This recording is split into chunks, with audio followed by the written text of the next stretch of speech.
तेथील कृष्णा नदीवरची पुलाची अवस्था आहे आपण बघत आहात। या रस्त्यावर अवजड वाहतुकीचा ताण इतका प्रचंड आहे। जिल्हा प्रशासनाला वारंवार निवेदनं देण्यात येत असतात की यावरील अवजड वाहतूक पावसाळ्यापुरती तरी मर्यादित बंद करा, नॅशनल हायवे 4 ने डायव्हर्शन करा, पण तरीही जिल्हा प्रशासन याकडे दुर्लक्ष करत असते। नॅशनल हायवे सुद्धा दुर्लक्ष करत असते।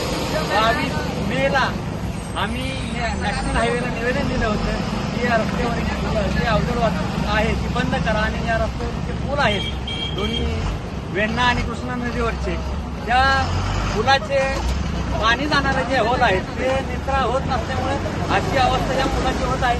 आणि जर या पुलावरील वाहतूक बंद नाही केली तर या पुलावरील जे पाणी साठतं त्या पाणी साठण्याने या पुलाला अतिशय धोका निर्माण होण्याची शक्यता नाकारता येत नाही। तरी जिल्हा प्रशासनाला विनंती आहे की नागरिकांच्या जीवाशी तुम्ही खेळू नका।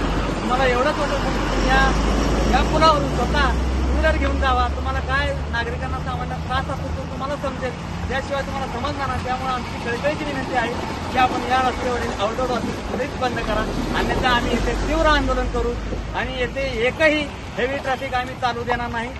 कृपया आपण या रस्त्यावरील अवजड वाहतूक बंद करा आणि या रस्त्याकडे लक्ष द्या, एवढीच आमची विनंती आहे।